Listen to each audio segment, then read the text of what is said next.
So what I want to do here is have a discussion about Jesus Hates Zombies. And while I was only able to get my hands on the first few comics, what I'm hoping is that at the end of this, you'll have had a good time, as well as have your interest piqued in what this series has to offer. So Jesus Hates Zombies was written by Stephen Lindsay in 2007, released under Alterna Comics, a small independent publisher for fledgling creators, and is composed of a series of miniature 3 to 4 page issues. As the story opens, the basis behind the situation establishes that the Earth has been ravaged by a zombie plague of unknown origin. However, amidst the Walking Dead lies a small church in a large city, which houses a handful of survivors. And so from here, the story jumps to heaven with Jesus and God hanging out in a spa. While smoking a cigar and enjoying the steam, God informs Jesus that because of the zombie outbreak, he's being sent back to Earth in order to wipe the slate clean and keep the survivors alive.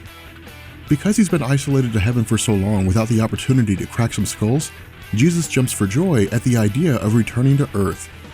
However, the catch is that because Jesus' powers are tied directly to the faith that people have in him, and because there are so few people left, the powers of Jesus will be virtually non-existent. And so jumping to Earth itself in a manner identical to Terminator, Jesus breaks into a clothing store in order to gather supplies and protection for himself. Following this, and after providing himself with a means to deal with the zombies, Jesus leaves the store with a Louisville Slugger and begins the Lord's work by smashing the head off of a zombie and taking them all for a ride on the pain train. Now from here, we jump to an unknown amount of time later, after Jesus has been traveling the country but finding each church empty. Because Jesus is virtually human without his powers, he experiences hunger where he travels to a local Italian market that does not appear to have been raided. However, once he enters the market, he discovers that the reason why it's never been raided is because the owner has remained there with a gun. Attempting to reason with the shop owner, Jesus tells him who he is, but because the situation is so dire and his faith in God has been abandoned, the shop owner basically tells Jesus to get out before he shoots him in the face. Continuing to try to rationalize with the man by telling him that he was sent there by God, the owner begins to count down from 3, and once he begins to realize that the guy isn't messing around, Jesus makes the decision to leave the facility.